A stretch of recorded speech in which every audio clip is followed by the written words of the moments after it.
It's good to see all of you. Thank you for coming today. It's my first message of the new year, and I was really excited up until about 5 minutes ago.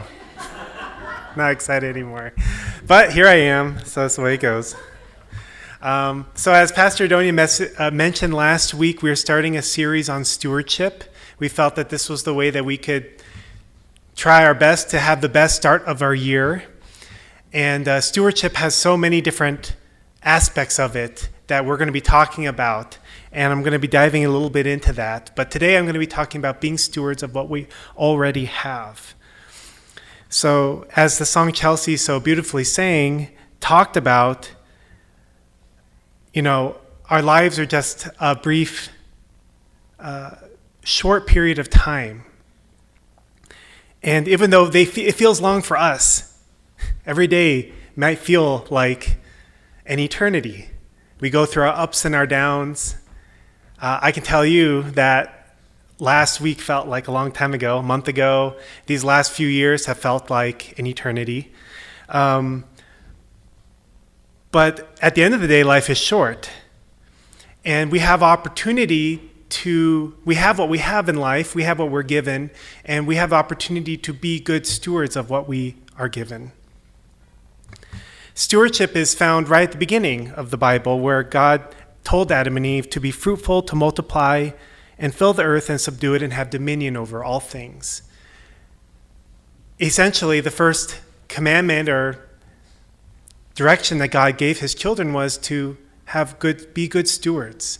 Be good stewards of your life, be good stewards of your family, and be good stewards of this earth, to grow and nurture and mature ourselves and build a beautiful world. It's what God asked us to do. But the best way of maybe describing stewardship would be found probably in the parable of the talents that's found in Matthew.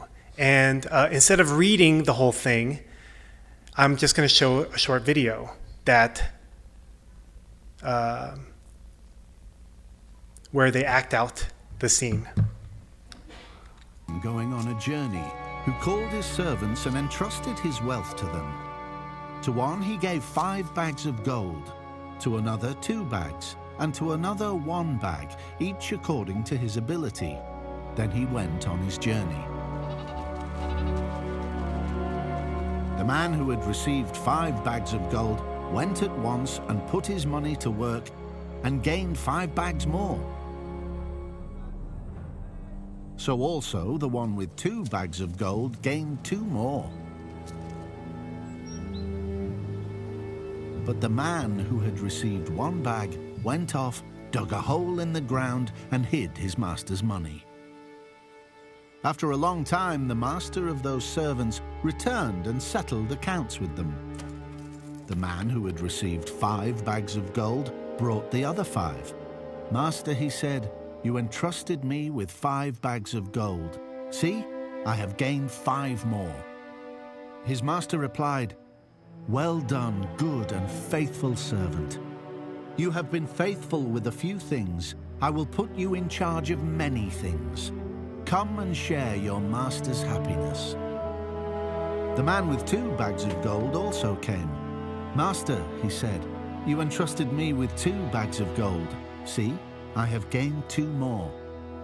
His master replied, "Well done, good and faithful servant. You have been faithful with a few things. I will put you in charge of many things. Come and share your master's happiness." Then the man who had received 1 bag of gold came. "Master," he said, "I knew that you are a hard man, harvesting where you have not sown and gathering where you have not scattered seed. So I was afraid and went out and hid your gold in the ground. See, here is what belongs to you." His master replied, "You wicked, lazy servant. So you knew that I harvest where I have not sown and gather where I have not scattered seed? Well then, you should have put my money on deposit with the bankers, so that when I returned I would have received it back with interest. So take the bag of gold from him and give it to the one who has 10 bags. For whoever has will be given more, and they will have an abundance. Whoever does not have, even what they have will be taken from them.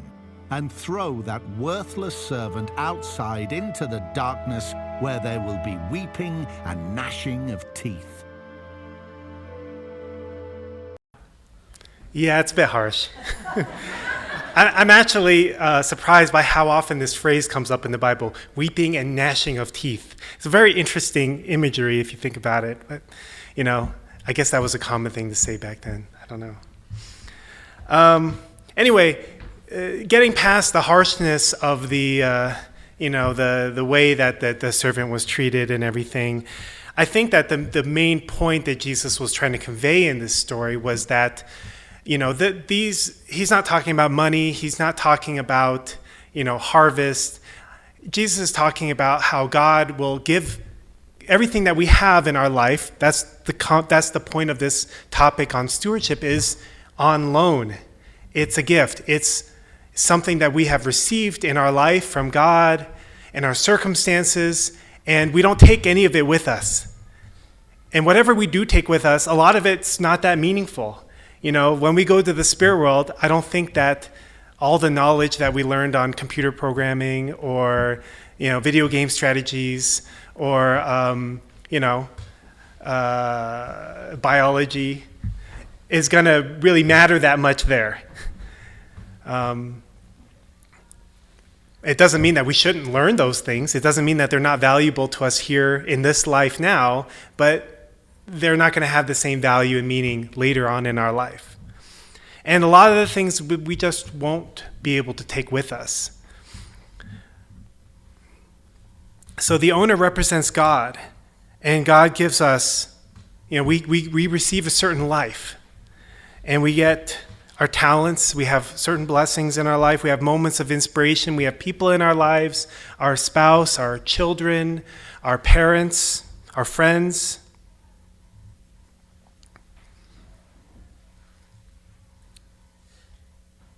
And God gives us these things in the hope that we will nurture them and grow them and use those gifts for a purpose, hopefully for the purpose that He, sees for our life. But unfortunately, one of the hardest things for us to do as human beings is to be able to see the things in our life and to be able to really appreciate them, to grow them, to nurture them, to help them to blossom. Because oftentimes we look at our life and we see things that we don't like, things that we don't want, things that we wish we didn't have, or things that we didn't ask for and we feel like we don't deserve, in a good way or a bad way. We can spend much of our time in our life fighting and resisting a life that we didn't want. But if you think about your life and the experiences that you've had, the knowledge and wisdom that you've gained, the people in your lives, your failures, your successes, the things that you own, your body, your spirit, the things that you've invested your effort into to create, these are all things that we are stewards of. And that's why we wanted to do a series about it, because stewardship is not just about material things, and it's not just about family and friends. It's about many, many different things. It's about a whole attitude, a way of looking at life, of instead of seeing that, this is my life and I can do with it whatever I want, that maybe also there is another perspective, and that God also may have a desire and a hope and a wish, and that if we see ourselves as the stewards of our life, the stewards of the things in our life, then actually we have a different perspective on how to care for those things.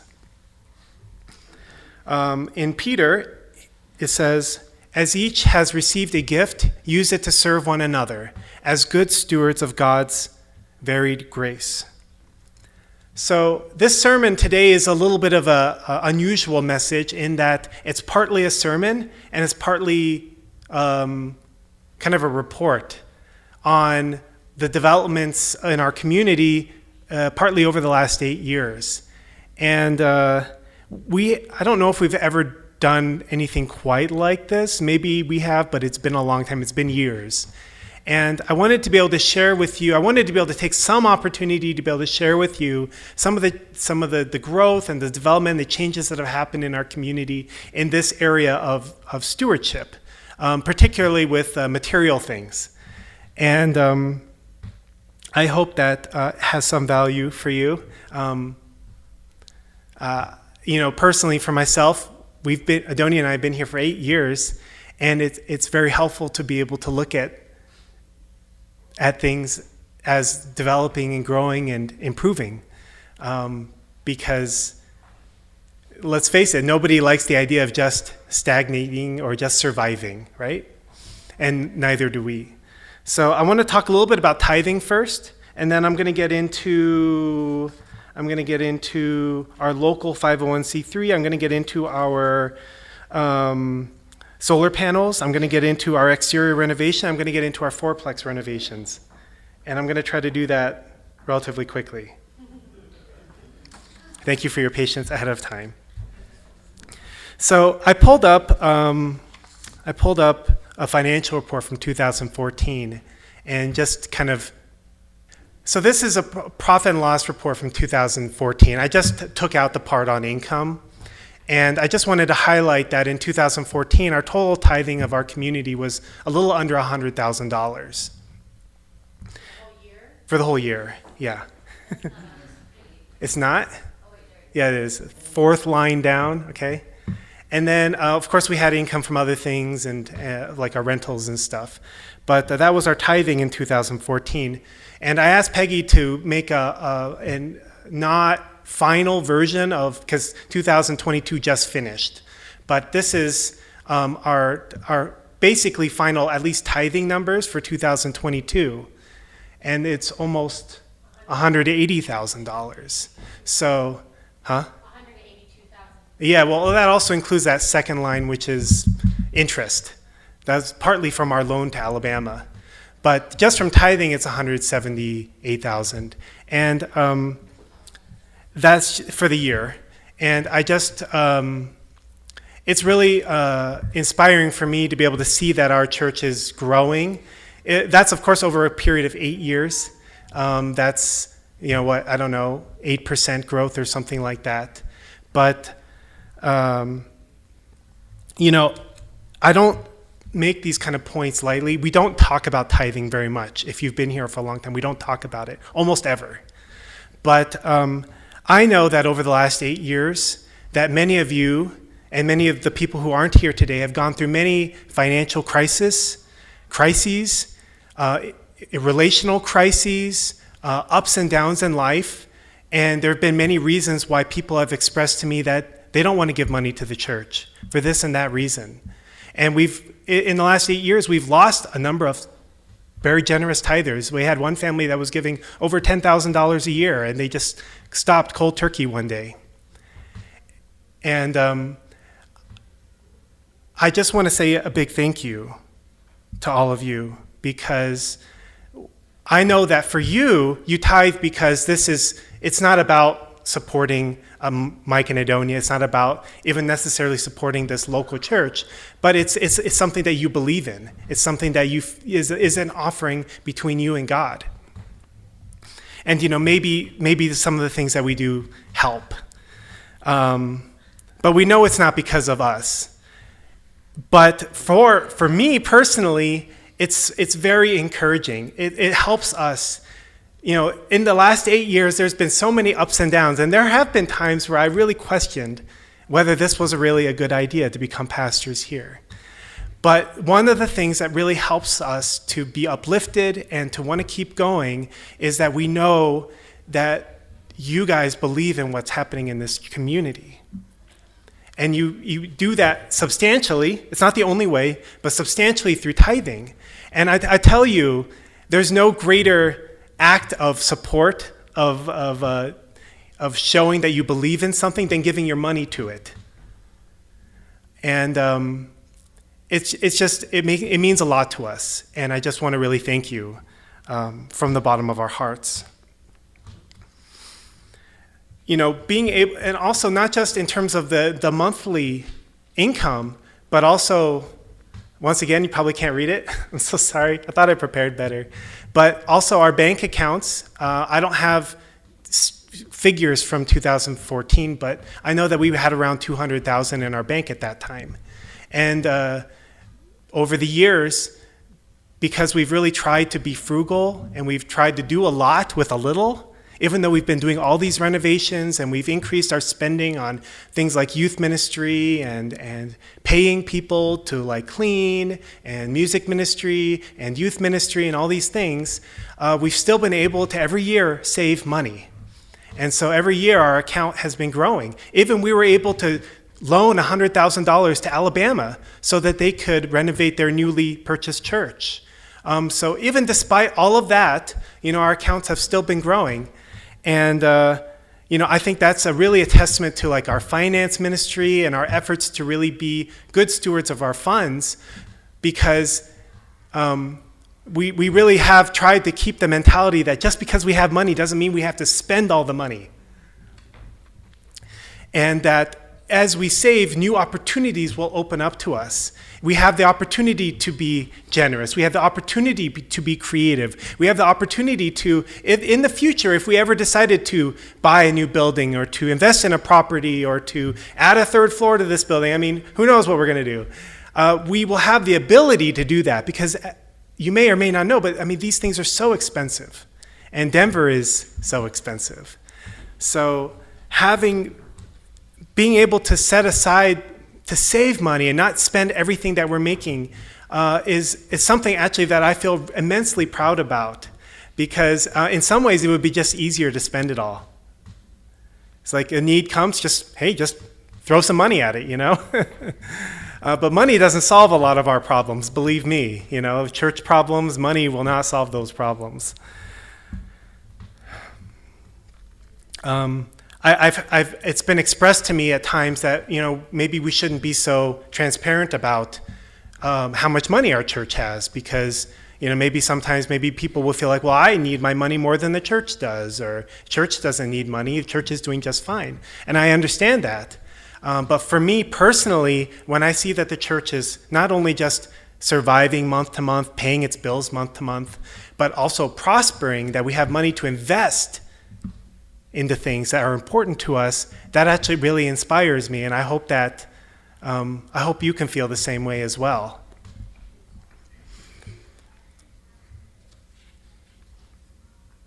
But like I said, I don't take it lightly, because I know that for many of you, you've had some really tough years financially, and so it's not just some numbers on figures. It's really like people's support and care and love. That's something that they believe in. And so we don't take that lightly. That's why we really try our best to be transparent about these funds and to make sure that they're being used in a way that we can really feel good about. This year, because we spent so much money on renovating the fourplex, I thought for sure we were going to break even at best, because a lot of years we've broken even on tithing, but we had our rental income to support us. This year we spent all the rental income on renovating that house, all 4 units, probably somewhere around $50,000. That's probably what we spent once everything is settled.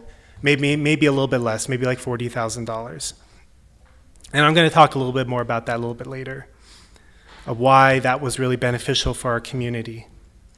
But this year, even though we didn't make money on the fourplex, we had a surplus in our tithing of, it's not on there. It's not on there. It was like something like $38,000 or something like that. That just blows my mind. I couldn't even have imagined that a few years ago. So I want to talk about, I feel like there's more to say about that, but I don't want to keep going. So this year, no. So also in August of 2021, we established our own 501c3. We actually had one a long time ago in 1970. Someone made it. And then it was one of those things where you don't have to file any paperwork. So it just perpetuated forever. And last year I really felt that I really wanted our community to have some level of financial independence from headquarters. As things are now, every major financial decision we would need to make has to go through headquarters, and generally that's a good thing. They have lawyers, they have accountants, they have people who can make sure we're making the right decision. But like even when we were trying to make the loan to Alabama, it was very challenging because we're all part of the same entity. And so there was no way to actually formally loan them money. There was no way to formally have a contract. We made one anyway, asked for people to sign it and stuff, but there's no way to enforce it.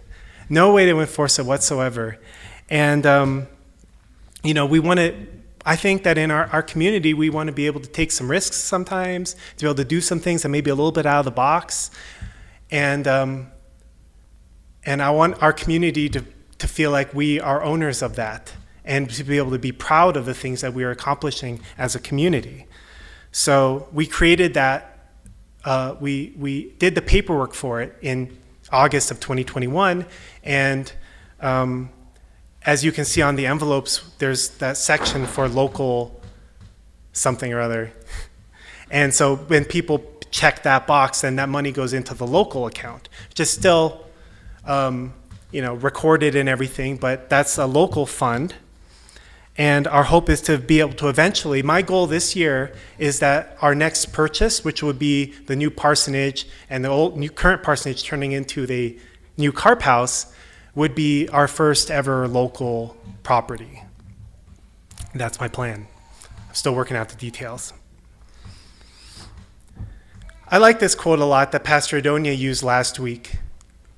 Whoever can be trusted with very little can be trusted with much, can also be trusted with much. And whoever is dishonest with very little will also be dishonest with much. So if you have not been trustworthy in handling worldly wealth, who will trust you with true riches? If you have not been trustworthy with someone else's property, who will give you property of your own? So I like this concept of doing a lot with a little. I think it's been my mantra for like 7 years now. And I think that really came out when we were trying to find a way to do solar panels for the building. So a few years ago, I looked into getting solar panels for the building, and the numbers that I was receiving for estimates were so outrageous that I just gave up. I thought that people were just trying to take advantage of us. It was like $70,000 or $80,000. So I was like, well, forget it. We can't do that. It's like almost a whole year of income. And there's no like tax subsidies or rebates for nonprofits, because we don't pay taxes. But this last, about a year ago, I had a renewed fire under me, because especially with the church being used more during the week with the school and everything, and just raising utility costs, as you guys all know with your bills, the cost for electricity and gas just has been getting so high. And even though we've been trying to find ways to like schedule thermostats and better insulate things, it's just a lot of money. So I really renewed my effort to try to find some way. I felt a fire. Like, I'm going to get solar panels this year. And, of course, there's the cost saving, but there's also many other benefits to getting solar panels, right? It's very environmentally friendly. It gives us something to see as like, oh yeah, we're doing our part for the environment. We can feel pride in it. I don't know if you've ever been to some of these places that have solar panels, but they'll often have a little screen on the wall that says how much was saved, carbon emissions and things like that, money. So it can be a point of pride for our community as well as a way of saving money. But it's expensive. I found out that actually the quote I got was fairly low. Yeah, it's actually more like $100,000. Well, then you factor in inflation and everything, right? So I almost gave up, but I called around a bunch of places, some solar nonprofits, solar installers, and I was just like, there has to be something. Is there some way for like a nonprofit like us to be able to get solar panels and benefit from some of these credits and things like that? And I got a hold of a guy, his name's Eric, from Golden Solar, and he was like, hey, we have this thing we do for nonprofits where you pay $1, we install the solar panels, you pay us for the electricity. In 10 years, you pay us another $1 in there, and you own them. I was like, wow, that sounds amazing. Let's look into this some more. Anyway, it turned out to be too good to be true. But it got me in the door. I was almost going to give up at that point because everyone was quoting me $80,000, $90,000, $100,000. I was like, that's really hard to justify. I know we'll save money, but how long will it take us to recoup that? And how long will the panels last? And all these different things, right, that you have to think about. And I apologize if some of this is boring to you, but please just bear with me. I'm doing my best to make a dry topic interesting.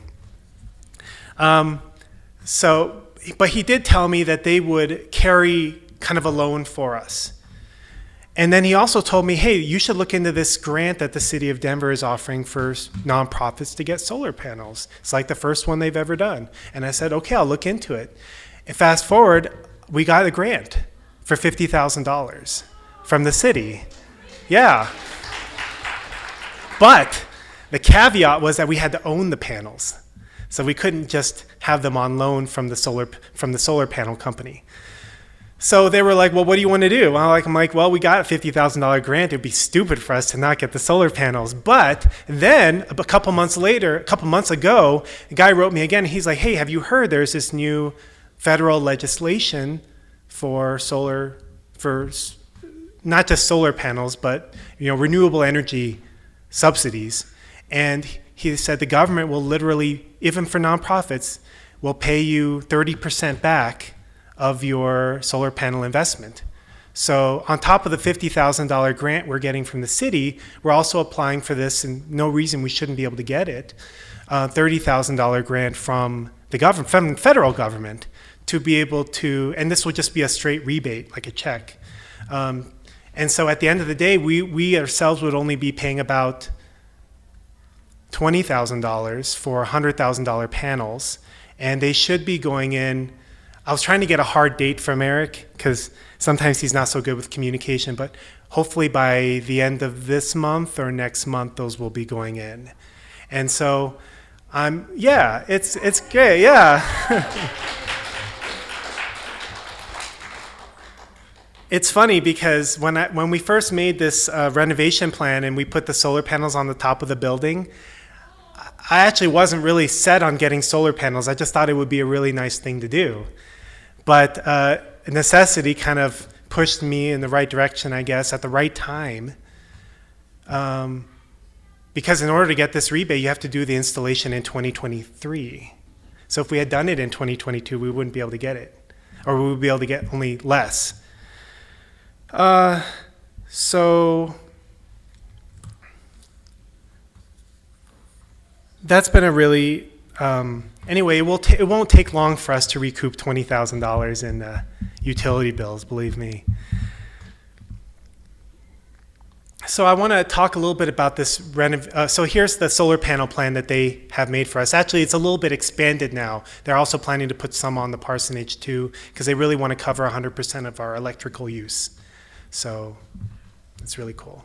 It's a lot of panels. Yes, and the point is, thank you, Adonia, doing a lot with a little.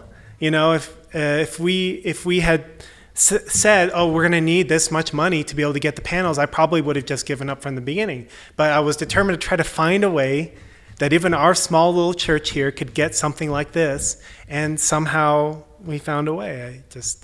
And I can't take credit for it. It was just, yes. It's a bird's eye view, yes. In case you've never looked at our church on Google Maps, this is what it looks like, okay? There's the trampoline in the back and everything. Yeah, she's probably there somewhere. She spends a lot of time in the courtyard. Let's see here. Where are we at? Oh, my gosh. Okay. So, as you know, 3 years ago or 4 years ago or whatever, we made a lot of effort. We had a really great team. We spent like a year figuring out a new design for our building that we were really excited about. And Joelle and Mira and Steward and myself, and I feel like I'm missing somebody. Who else was part of that team, Mira? It was a long time ago, right? That was a long time ago. Anyway, we spent many hours coming up with a plan for our church that we were really excited about. Because as I shared with you all 4 years ago, so long ago, we really want to uplift the outside look of our building. We spent a lot of time fixing up the inside of the building. We've done a lot of work on the chapel and the cafe and the dining room and the Sunday school rooms, but we haven't done a lot on the outside. And as I've experienced after meeting with many other people from the neighborhood and contractors and things, we are seen as a poor Mexican church. That's the general impression that people have expressed to me.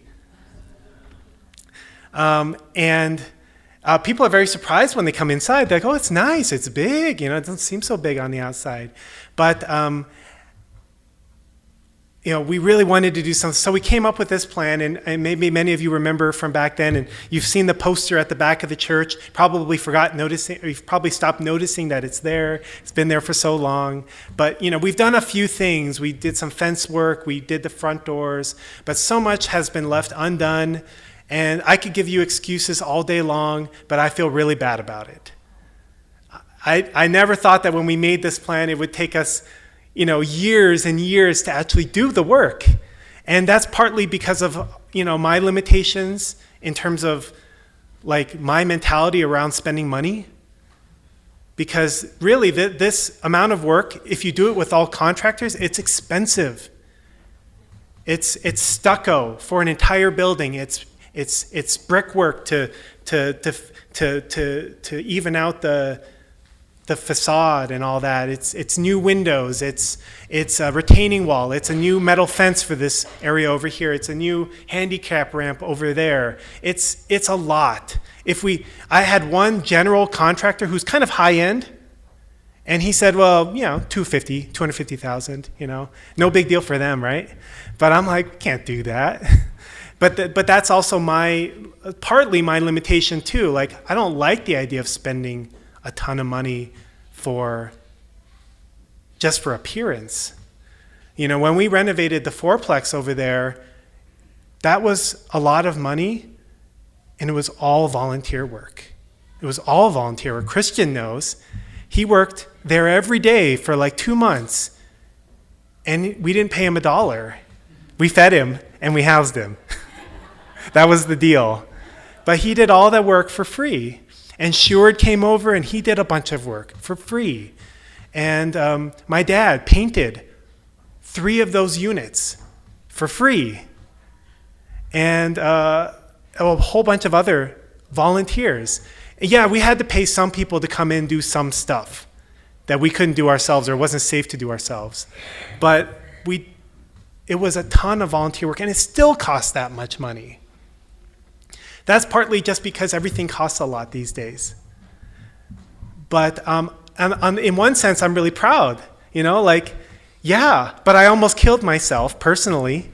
Not literally, but just the amount of work, many 12-hour days being over there, getting up in the morning and working till 10 o'clock, just taking breaks for meals and such, to get those units painted and new appliances and new countertops and fixing the plumbing issues and fixing the mold and many, many, many things that needed to be done there.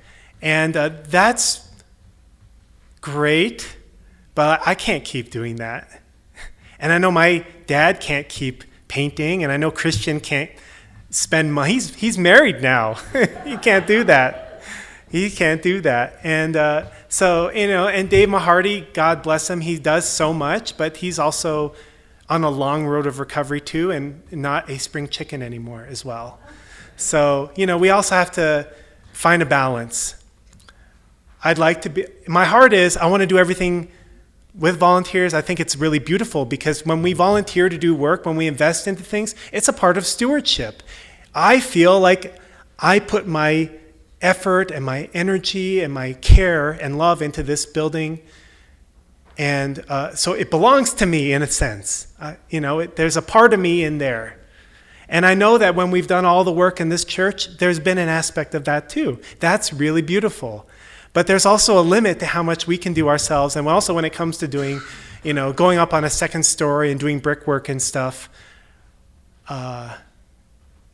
there's a lot of mistakes that we could make, let me say that would cause us a lot of problems and spend a lot more money in the long run. So there's a balance. But I believe in this as much as when we unveiled it 4 years ago, as much as I do now. I want our church to be a source of inspiration for our neighborhood. Not just a place where people drive by every day and they don't notice it, or they drive by and they think, oh, that place is kind of run down. Oh, that place looks kind of like a poor Mexican church. It's not my cup of tea. I want people to be able to drive by and at the very, hopefully, maybe they feel inspired. Maybe they feel uplifted. But at the very least, I would like them to think, oh, I want to check that place out. That seems interesting. That seems like a kind of place with my kind of people. I don't know. I drive around this neighborhood a lot, and there's a lot of churches. There's probably like 6 churches in a 3-block radius of this church. And most of them are very uninspiring. There's the one Mexican church over there where they've really done a lot with their stained glass windows and stuff. It's not my cup of tea, but I can tell they're really into their church. Like they're really good stewards of their church. And they've planted lots of flowers and things like that. I want to do that kind of stuff. We have lots of space to be able to do those kind of things. And we're getting there. We're getting there. But so this year, we're going to make progress with this, I promise you. I sat down with a contractor yesterday. He's somebody that I know does good work because he was referred to me by the Fortunes, and they did a bunch of work on his house. And the first time he came to me, he gave me an estimate for the brickwork and the windows, some of the windows and things, and I said, I can't spend that kind of money. And then, after a year of working on the fourplex, I'm like, I'm ready. We're ready to spend the money because I can't keep doing this myself. And my list of volunteers who are able to devote that kind of time and energy is dwindling. So I told them, we're gonna make this happen this year. And so that'll probably be, because they're booked up already till the summer, probably be in August. Then they'll come out and really earnestly work on that. Then I reached out to the stucco people, and they haven't got back to me yet, but I'm hoping that also this year they can do that as well. So I must be going over time because the Sunday schoolers are coming up. I'll try to hurry up. The point is, this year, we're really going to devote the time and the money that it's going to take to do these things. And I'm really excited about how it's going to look. I think it's going to be really great. I know that just like I've struggled with the idea of spending the kind of money that's going to take to renovate our building, I'm sure that that's not maybe easy for some of you to digest. I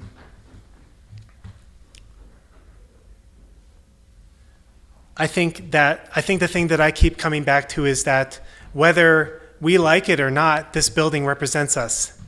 It represents our community. It represents what we're all about to the people who don't know who we are, to the people who drive by every day.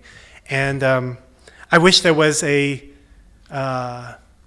better or cheaper way to try to accomplish what we're trying to accomplish.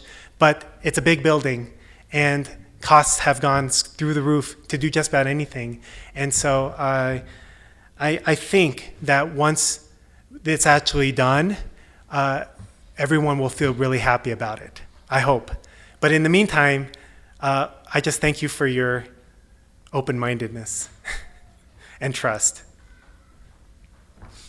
So also, I want to talk a little bit about the money that we spent on the fourplex. I didn't realize it was going to be that much. We were just doing everything as cheaply as we could, and it was like, and at the end of the day, we were like, oh my gosh, that's a lot of money. But there's a lot of benefits. And I'm so happy that we've invested into that building, because not only have now we been able to rent to church families, but it supports our community directly by doing that. But also we have neighbors now who are our own friends and church family members, and we get to see each other all the time. It's very easy. It's easy for them to come to the school. It's easy for them to come to the church, and it's just easy to get together.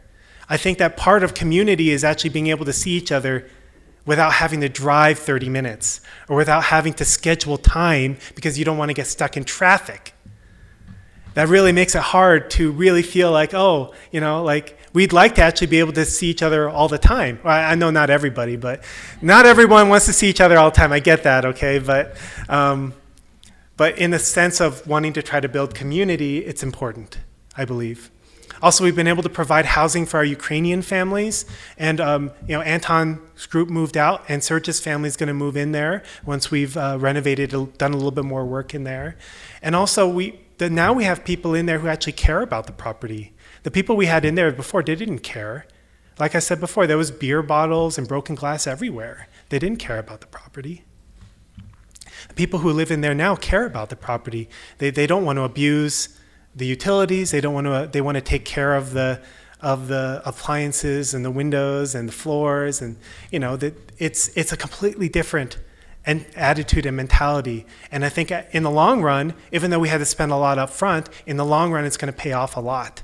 Also, we don't have a property manager anymore, and that's a good thing, but kind of a bad thing at the same time, because I'm the property manager now. But we're saving like $6,000 a year, which we can invest into the property, and eventually when Dave Mahardy or someone, we can. But the point is, with all the work we did, fixing the plumbing and the electrical stuff, we don't have that many issues. So there would be very little for our property manager to do anyway. So we fixed a lot of the electrical and plumbing issues. We made a lot of improvements. We were also able to get rid of a lot of the tools and stuff from the food bank room and inside the church and move them over to the garage. And the school can now use the shed, so they don't have to spend money on that. We replaced the water heaters, all new appliances, well, new-ish appliances, better appliances, and it's just safer. There's more. It's a more secure place, and it's a big investment up front, but in the end, will create a lot of big benefits, I believe, for our community. I was actually looking. I like it so much. I was actually looking at a 6-unit apartment down the street. I was like, oh, let's build on this, But it was like $1.5 million. I was like, okay. And you have to understand that it's not like getting a mortgage for $1.5 million house. The banks, they want you to pay back 50% of the loan in 10 years. It's a completely different animal. So we're not ready for that yet. Okay.